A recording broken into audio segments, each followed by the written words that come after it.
சித்தர்களோட ஞான மொழிகள் அது காலத்தையெல்லாம் கடந்து இன்னைக்கும் நம்ம வாழ்க்கைக்கு ஒரு பெரிய வழிகாட்டியா இருக்கு. அவங்களோட அந்த ஆழமான ஆன்மீக வழிகாட்டுதல்கள்ல அப்படி என்னதான் இருக்கு? வாங்க அதோட சாரத்தை நம்ம இன்னைக்கு கொஞ்சம் விரிவா பார்க்கலாம். நம்ம இந்த ஞான பயணத்தை அகத்தியரோட ஒரு ரொம்ப சக்தி வாய்ந்த வாக்குறுதியோட ஆரம்பிக்கலாம். பாருங்க, இது வெறும் வார்த்தைகள் கிடையாது, இது ஒரு நம்பிக்கை. அதாவது நம்ம செஞ்ச பாவங்களை நீக்கி புண்ணியத்தை சேர்த்த அந்த துன்பத்திலிருந்து நம்மள விடுவிக்க ஒரு வழி இருக்கு அப்படின்னு இத ரொம்ப தெளிவா காட்டுது. சரி, அந்த விடுதலைக்கு ஒரு வழி இருக்குன்னு சொல்றோம். ஆனா அந்த விடுதலைய அடையறதுக்கு முன்னாடி முதல்ல நம்மள கட்டி போட்டிருக்கிற அந்த சங்கிலி என்னன்னு புரிஞ்சுக்கணும் இல்லையா? அதுதான் சித்தர்கள் சொல்ற அந்த தவிர்க்கவே முடியாத விதி, கர்மா. சித்தர்களோட போதனைப்படி பார்த்தா நம்ம விதிய வேற யாருமோ தீர்மானிக்கிறதில்ல, நாம தான், நம்மளே தான் அதை உருவாக்குறோம். நம்மளோட ஒவ்வொரு நினைப்பும் ஒவ்வொரு செயலும் ஒரு கணக்குல ஏறிக்கிட்டே இருக்கு. அது ஒரு தராசு மாதிரி. ஒரு பக்கம் நல்லது செஞ்சா இன்பம், இன்னொரு பக்கம் கெட்டது செஞ்சா துன்பம். இதுதான் கணக்கு. இது ஏதோ சும்மா சொல்ற தத்துவம் நினைச்சுடாதீங்க. இடைக்காடர் சித்தர் என்ன சொல்றார் பாருங்க. இந்த கர்ம விதிய செயல்படுத்துறதுக்குன்னே ராகு கேது மாதிரி சில கிரக சக்திகள் இருக்கு. நீங்க செஞ்ச பாவங்களுக்கு தண்டனைய கொடுக்கற வேலைய அவங்க தான் பாத்துக்கறாங்க. அதாவது நம்ம கணக்குக்கான பலனை தப்பாம நம்ம கிட்ட கொண்டு வந்து சேர்க்கறவங்க அவங்கதான். அப்போ இந்த கர்ம வினையிலேந்து தப்பிக்கிறதுக்கு சுலபமான வழியே இல்லையா?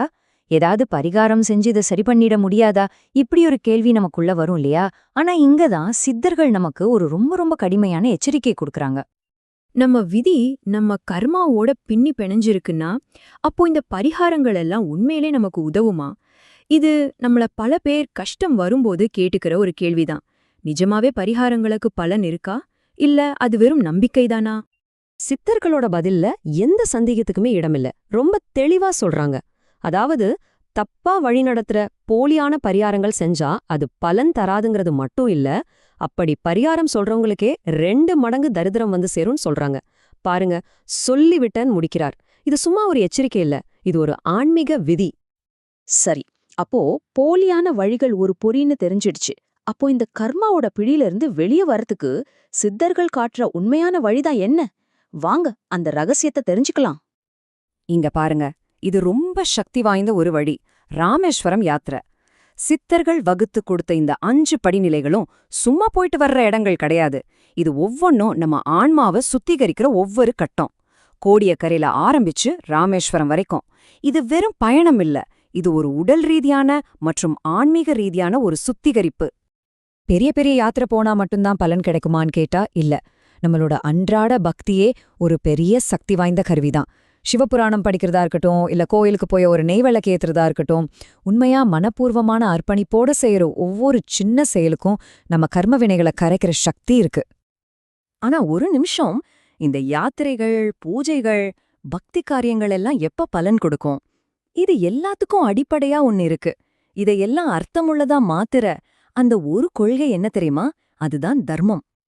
தர்மம் அது சும்மா ஒரு வார்த்தை கிடையாதுங்க, அது ஒரு வாழ்க்கை முறை. நேர்மையா வாழ்றது, ஒழுக்கமா நடந்துக்கிறது. சித்தர்கள் ரொம்ப ஆணித்தரமா சொல்ற ஒரு விஷயம் என்னன்னா, இந்த தர்மம்ங்கிற அஸ்திவாரம் இல்லாம நீங்க என்ன சடங்கு செஞ்சாலும் என்ன பயிற்சி பண்ணாலும் அதுக்கு பலனே கிடையாது. கடவுளோட அருளை பெறமம்னா இதுதான் ஒரே சாவி. காகபுசண்டர் சித்தர் சொல்றத கேளுங்க, எவ்வளவு வலிமையா இருக்கு பாருங்க இந்த வார்த்தைகள். இது வெறும் அட்வைஸ் இல்ல, இது அந்த ஆன்மீக பாதைக்கான ஒரு அசைக்க முடியாத சட்டம். தர்மத்தை மீறி நடந்தா சித்தர்களோட அருள் கிடைக்காது, அதுக்கு பதிலா அவங்களே நோய்களை கொடுத்து அழிச்சிடுவோன்னு சொல்றாங்க. யோசிச்சு பாருங்க, இது எவ்வளவு பெரிய, எவ்வளவு கடுமையான எச்சரிக்கை. சரி, அப்போ தர்மத்தை கடைப்பிடிச்சு இந்த பயிற்சிகளெல்லாம் செஞ்சு கடைசியா என்னதான் ஆகும்? இதோட இறுதி இலக்கு என்ன? சும்மா கொஞ்சம் புண்ணியத்தை சேர்த்துக்கிறது மட்டும்தானா? இல்லவே இல்ல. அது நம்ம பார்வையையே, நம்ம மொத்த வாழ்க்கையையுமே மாத்தி போடக்கூடிய ஒரு ஆழமான மெய்யுணர்கள். திருமூலர் என்ன அழகா சொல்றாரு பாருங்க. இந்த ஒழுக்கமான பக்தி நிறைந்த பயணம் கடைசியில எங்க கொண்டு போய் விடும் தெரியுமா? நம்ம இதயத்துக்குள்ளேயே கடவுளை கண்டுபிடிக்க வைக்கும். அந்த நாமத்தை திரும்ப திரும்ப சொல்லி மனசு பக்குவப்படும்போது அன்புங்கிற பேர்ல நம்ம இதயத்துக்குள்ளேயே அந்த இறைவன் உதிப்பான். இப்படி நமக்குள்ள நடக்கிற இந்த மாற்றம் நம்மளோட மட்டும் நிக்காது. அகத்தியர் என்ன சொல்றாரு கேளுங்க. தர்ம வழியில வாழ்ற ஒரே ஒருத்தர் போதும், அந்த ஒருத்தரை வச்சே இந்த முழு உலகத்தையுமே மாத்திடலான்னு சொல்றாரு. ஒரு தனி மனுஷனோட ஆன்மீக சக்திக்கு இதை விட ஒரு பெரிய சாட்சி தேவையா? ஆக இதுதான் கடைசி நிலை, அந்த மெய்யுணர்தல். நாம போன எல்லா பாதைகளும், செஞ்ச எல்லா பயிற்சிகளும் நம்மளை எங்க கூட்டிட்டு வருதுன்னா, இந்த ஒரு மைய உண்மைக்குதான். படைப்புல இருக்கிற எல்லாத்துலயும் அந்த இறைவனை பாக்கறது. இறைவா நீயே அனைத்தும். இந்த ஒரு வரியில சித்தர்களோட மொத்த போதனையோட சாரமும் அடங்கியிருக்கு. சித்தர்கள் நமக்கு வழிய ரொம்ப தெளிவா காட்டிட்டாங்க. ஆனா இந்த பயணத்துல நமக்காக வேற யாரும் நடக்க முடியாது. நாம தான் நடக்கணும். இப்போ கேள்வி என்னன்னா, தர்மத்தை நோக்கி நீங்க எடுத்து வைக்க போற முதல் அடி என்னவா இருக்கும்?